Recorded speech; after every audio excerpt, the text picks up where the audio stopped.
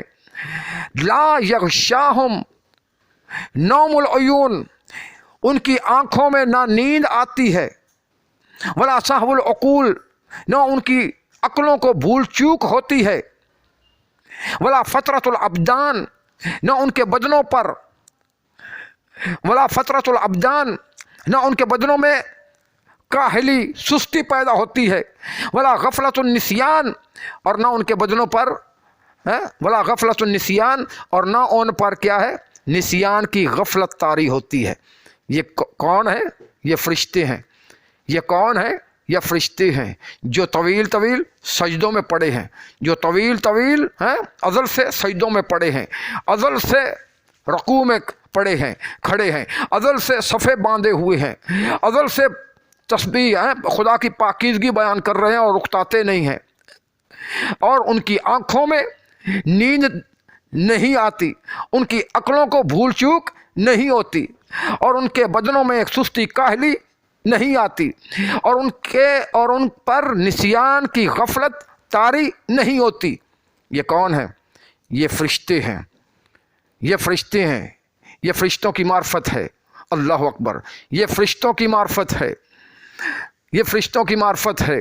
وَمِنْهُمْ، اور ان فرشتوں میں کچھ ایسے ہیں، اُمَنَاءُ عَلَىٰ وَحْیِہِ، ان فرشتوں میں کچھ ایسے ہیں جو وحی الہی کے امین ہیں، السنۃ الی رسلہ، اور اس کے پیغمبروں رسولوں تک پیغام رسائی کے لیے زبان حق ہیں، ومختلفون بقضاء و امر، اور اس کے قطعی فیصلے اور اس کے فرمان لے کے آنے جانے والے ہیں، ومنہم الحفظۃ لعبادہ، اور ان میں کچھ ایسے فرشتے ہیں جو اللہ کے بندوں کی کے نگہبان ہیں، حفاظت کرنے والے ہیں۔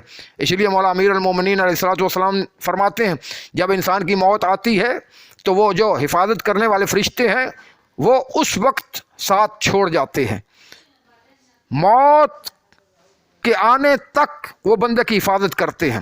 جب انسان کی موت آتی ہے، موت آتی ہے، اسی طرح آپ نے دیکھا ہوگا کہ بھائی چھت گرتے گرتے بندے بچ گئے، دیوار گرتی گرتی بندے دیوار گر گئی مگر بندہ بچ گیا، چھت گر گئی بندے بچ گئے، اور ایسے ایسے واقعات آپ نے دیکھے ہوں گے۔ یہ سب کس لیے؟ اس لیے کہ اللہ کی طرف سے ایسے ایسے اللہ کے فرشتے ہیں جو اللہ کے بندوں کی کیا ہے، مولا امیر المومنین فرماتے ہیں کیا ہے، حفاظت کر رہے ہیں۔ وَمِنْهُمُ الْحَفَظَةُ لِعِبَادِهِ، اور کچھ ایسے فرشتے ہیں جو اللہ کے بندوں کی کیا ہے، حفاظت کر رہے ہیں، بندوں اللہ کے بندوں کے نگہبان ہیں۔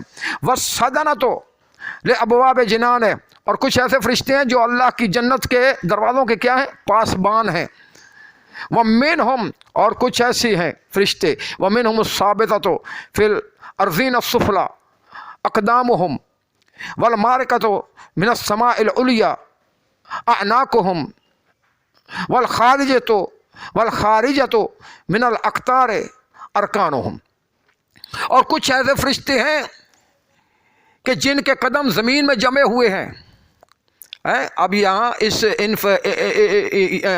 ان باتوں میں مولا امیر المومنین ان جملات میں، ان جملوں میں، ان کلمات، اپنے کلمات میں مولا امیر المومنین فرشتوں کی قد و قامت بتا رہے ہیں، فرشتوں کی قد و قامت، کہ وہ فرشتے کتنے بڑے ہیں،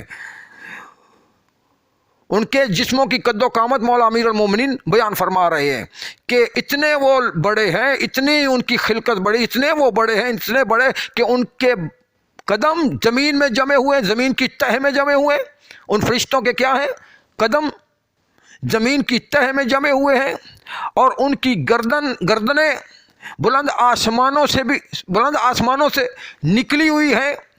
والخارجۃ من الاقطار ارکانہم، اور ان کے پہلو اطراف عالم سے بھی آگے بڑھے ہوئے ہیں۔ والمناسبۃ لقوائم العرش اکتافہم، اور ان کے شانے جو ہیں، ان کے شانے وہ عرش کے پایوں سے میل کھاتے ہیں. اتنی بڑی مخلوق ہے. یعنی یہ دنیا چھوٹی ہے، فرشتے اس سے بھی بڑے ہیں. اللہ اکبر، اس سے بھی بڑے ہیں. تو مولا فرماتے ہیں ان فرشتوں کے شانے عرش کے پایوں سے میل کھاتے ہیں. ناقصۃ دونہ ابصارہم، اور وہ اس کے عرش کے آگے اپنی آنکھیں جھکائے ہوئے ہیں. وہ فرشتے عرش کے آگے، عرش کے سامنے اپنی آنکھوں کو جھکائے ہوئے ہیں. متلفعون تحتہ باجنحتہم، اور عرش کے نیچے اپنے پروں کے اندر اپنے پروں میں لپٹے ہوئے ہیں. مضروبۃ بینہم و بین من دونہم حجب العزت و استار القدرہ، اور ان فرشتوں کے درمیان اور باقی مخلوق کے درمیان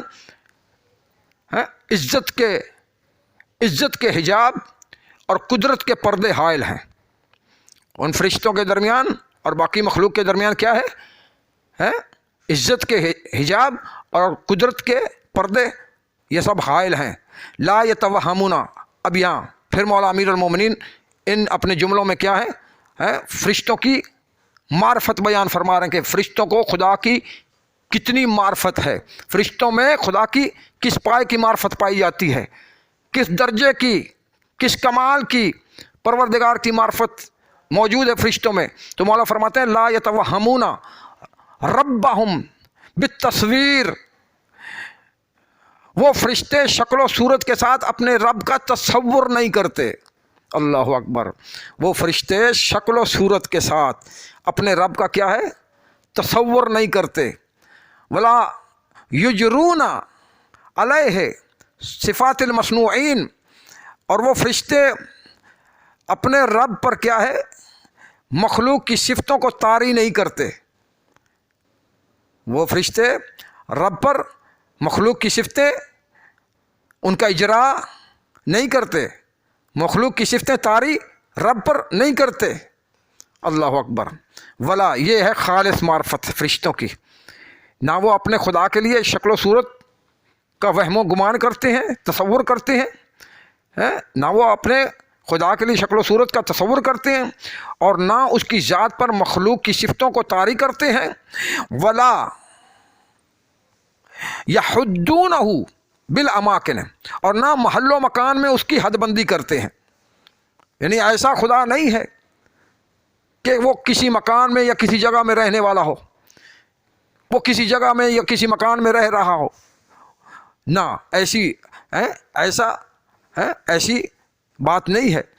فرمایا ولا یحدونہ بالاماکن، وہ کسی محل مکان میں اپنے رب کی حد بندی نہیں کرنے والے، اپنے رب کی حد بندی نہیں کرتے. ولا یشیرون الیہ بالنظائر، اور نہ اشباہ و نظائر کے ذریعے وہ رب کی طرف اشارہ کرتے ہیں. تو یہ تھی وہ معرفت فرشتوں کی جو مولا امیر المومنین نے اپنے خطبہ کے عظیم کلمات کے اندر بیان فرمائی.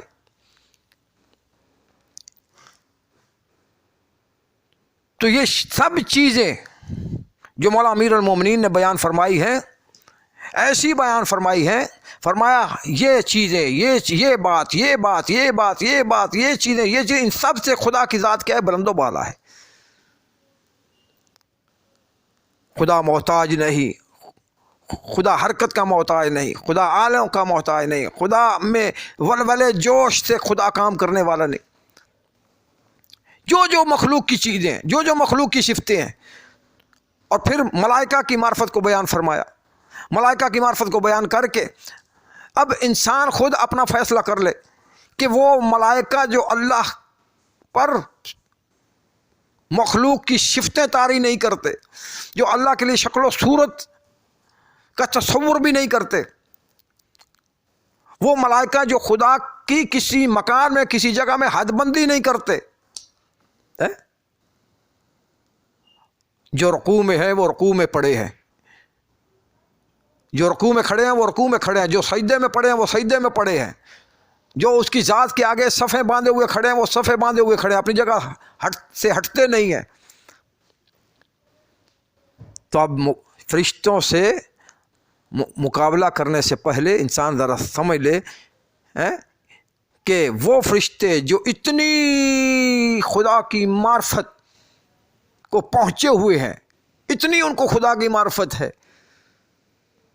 اور ان فرشتوں سے اللہ انسان کو کہہ رہا ہے کہ تو افضل ہے. تو افضل ہونے کے لیے، اشرف ہونے کے لیے، بہتر ہونے کے لیے انسان کو بھی کمالات کا سفر کرنا پڑے گا، معرفت کا سفر طے کرنا پڑے گا.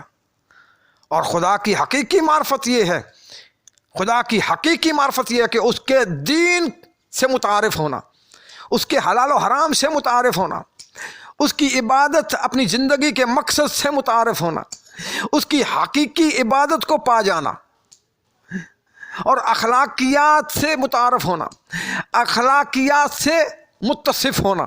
یہ ہے حقیقی معرفت خدا کی، یہ خدا کی حقیقی معرفت ہے. آج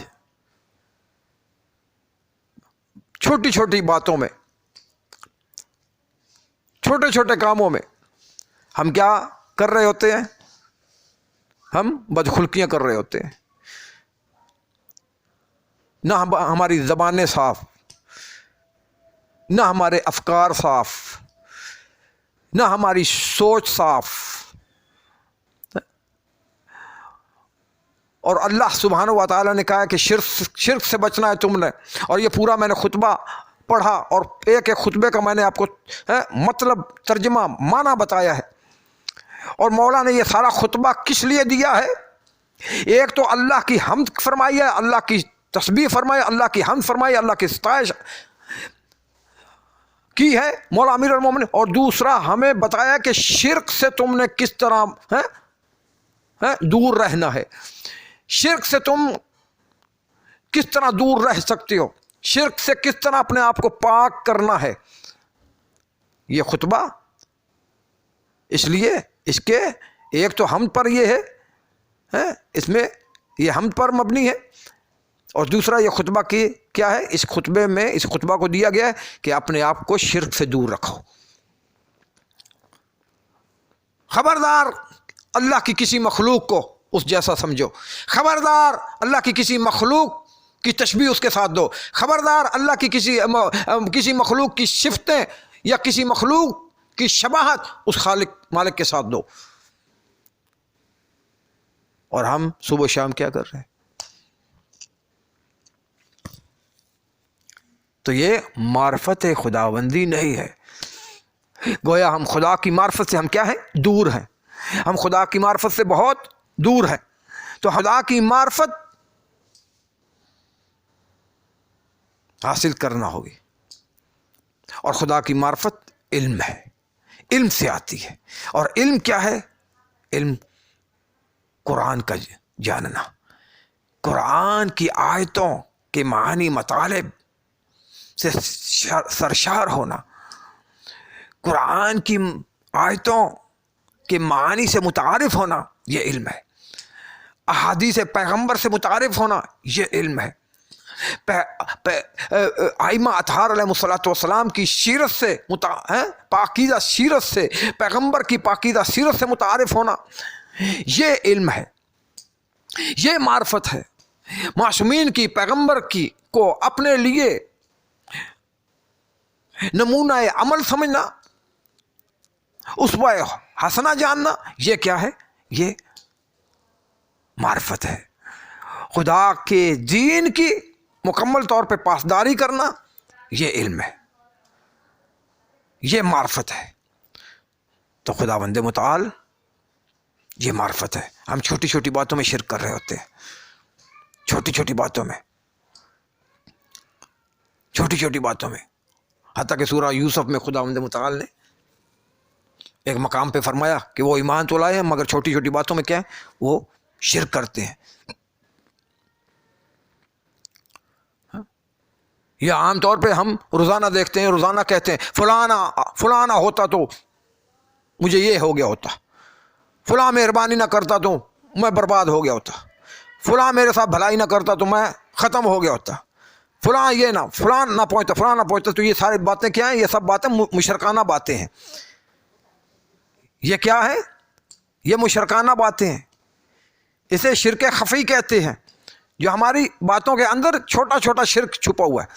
بلکہ حق تو یہ ہے کہ خدا کا احسان، خدا کی منت مجھ پہ یہ نہ ہوتی تو میں برباد ہو گیا ہوتا، خدا کا یہ احسان مجھ پہ نہ ہوتا تو میں ختم ہو گیا ہوتا. خدا نے بڑے مجھ پہ یہ احسان کیے ہیں، خدا کی بڑی مجھ پہ یہ منت ہے، احسان ہے، فضل ہے، کرم ہے. کوئی بندہ آ کر بندے کی بھلائی کرتا ہے تو وہ تو صرف کیا ہوتی ہے؟ بندہ کوئی بندے کی بھلائی کرتی ہے تو اس بندے کو کس نے بھیجا، اس بندے کو کس نے پیدا کیا؟ تو حقیقت میں بندے کی بھلائی بھی خدا کی طرف لوٹتی ہے، اس لیے کہ وہ بندہ بھی اللہ کا بنایا ہوا ہے. اللہ نے حقیقت میں تم پہ احسان کیے ہیں، اللہ کے حقیقت میں تم پہ بھلے ہیں. الحمدللہ علی آلائی. جب اہل بیت علیہ الصلوۃ والسلام اللہ کی حمد و ثنا فرماتے ہیں تو فرماتے الحمدللہ علی آلائی و نعمائے، کہ خداوند متعال کی تعریف ہے اس اللہ کے لیے، خدا کی الحمدللہ علی آلائی و نعمائے، خدا کی نعمتوں پر، اس کی اعلیٰ پر، اس کی نعمتوں پر، اس کے احسانات پر خدا کی حمد کرتے ہیں. حمد ہے خدا کی. مولا صادق علیہ السلام منا میں تشریف فرما ہے کہ مولا صادق علیہ السلام انگور تناول فرما رہے تھے کہ ایک شخص کو مولا صادق علیہ السلام نے انگور دینے چاہے. تو اب وہ کیا کہنے لگا اگر آپ مجھے کوئی مال دیتے تو وہ بہتر تھا، کچھ مجھے آپ مال دیتے تو وہ بہتر تھا بجائے ان انگوروں کے. امام علیہ الصلوۃ والسلام وہ چلا گیا، ایک اور آدمی آیا، کوئی اور تھا، سائل تھا جو بھی. تو امام علیہ الصلوۃ والسلام نے کچھ انگور اسے دیے تو اس نے کہا الحمدللہ الذی رزقنی. اس نے فوراً خدا کا شکریہ ادا کیے. امام نے اسے پھر 2 مٹھی اور انگور دیے. اس نے پھر کہا الحمدللہ رب العالمین الذی رزقنی، میں خدا کا شکر گزار ہوں، خدا کی تعریف، تمام تعریف اللہ کے لیے جو عالمین کا رب ہے اور جس نے مجھے رزق دیا ہے، میں خدا کی ذات کا شکر گزار ہوں. اللہ اکبر. امام علیہ الصلوۃ والسلام نے جب دیکھا کہ یہ بندہ میں جب بھی دیتا ہوں تو ہر دینے پر یہ بندہ کیا ہے؟ خدا کا شکر پہ شکر کر رہا ہے. تو امام علیہ الصلوۃ والسلام نے پھر 20 دینار اپنے صحابی سے کہا کہ مجھے 20 دینار دو. 20 دینار لیے امام نے، وہ 20 دینار عطا فرمائے. اب جب اس نے 20 دینار لیے تو اس پہ بھی اس نے کیا ہے؟ خدا کا شکریہ ادا فرمایا، خدا کا شکریہ ادا کیا. امام نے پھر اپنا لباس نکلوایا. امام کے پاس کوئی لباس تھا، امام علیہ الصلوۃ والسلام نے وہ لباس اٹھایا اور اسے لباس دیا، کہا یہ لباس پہن لو. تو اس نے جب وہ لباس پہنا تو اس لباس کے پہننے پر اسے جو خوشی ہوئی اور اس نے کیا کہا؟ الحمدللہ رب العالمین. مالک میں تیری ذات کا شکر ادا کرتا ہوں کہ تو نے مجھے لباس دیا ہے. پھر امام صادق علیہ الصلوۃ والسلام کی طرف وہ دیکھ کے کہنے لگا جزاک اللہ، مولا اللہ آپ کو جزائے خیر عطا فرمائے.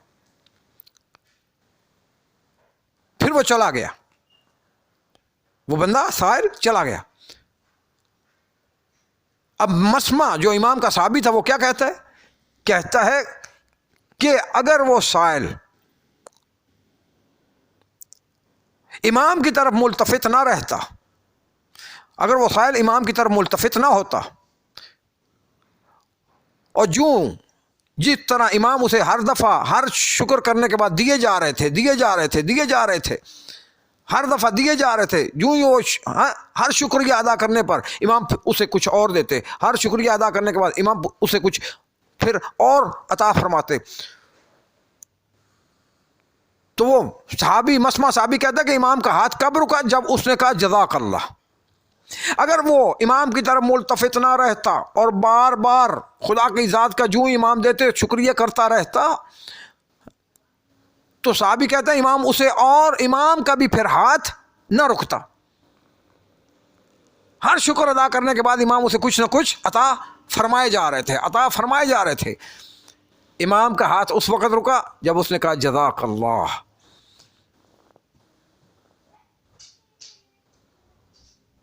اگر وہ امام کو یہ جملے نہ کہتا تو امام نے پتہ نہیں اسے کیا کچھ عطا اور کرنا تھا. کائنات کے نبی صلی اللہ علیہ وآلہ وسلم جناب جبریل سے پوچھتے ہیں کہ اے جبریل توکل کیا ہے؟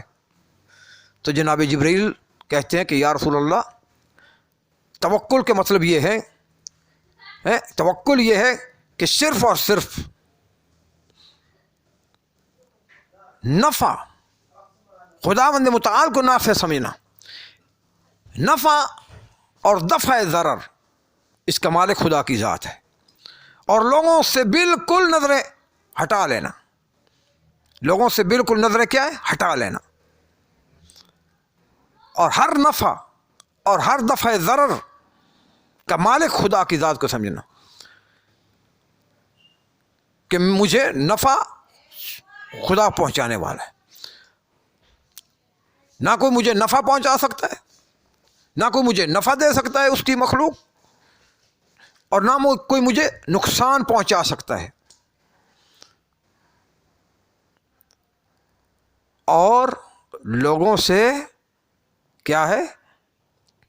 طمع کرنے میں، لالچ کرنے میں یہ بندے کو کیا ہے ذلت کے اندر کیا ہے یہ باتیں باندھ دیتی ہیں. مولا علی علیہ الصلوۃ والسلام فرماتے ہیں جو طمع کے اندر لالچ کے اندر دبا ہوتا ہے وہ ذلت میں جکڑا رہتا ہے.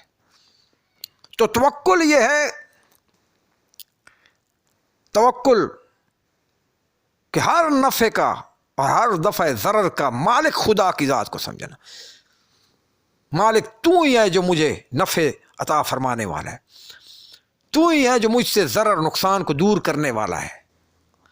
نہ کوئی مجھے نفع پہنچا سکتا ہے، نہ مجھ سے کوئی دفع ضرر، نہ کوئی مجھ سے کوئی نقصان سے مجھے کوئی بچا سکتا ہے. اور آج ہم چھوٹی چھوٹی باتوں میں ہم دیکھ رہے ہوتے ہیں کہ ہم کیا ہے کر رہے ہوتے ہیں. چھوٹی چھوٹی باتیں ہم کہہ جاتے ہیں، بول جاتے ہیں، سنا جاتے ہیں، مگر ملتفت نہیں ہوتے اس اپنے ان کلمات پر کہ میں نے یہ جملے جو کہے ہیں کہیں ایسا تو نہیں ہے کہ ان میں شرک پایا جاتا ہو، کہیں ایسا تو نہیں ہے ان میں شرک کی بو پائی جاتی ہو. تو لہذا اول و آخر بندے کا توکل خدا کی ذات پر ہونا چاہیے، اور اول و آخر بندے کا نگہبان، بندے کا محافظ، بندے کا رازق، بندے کا خالق، اول و آخر وہ خالق کی ذات ہے. والسلام علیکم ورحمۃ اللہ وبرکاتہ.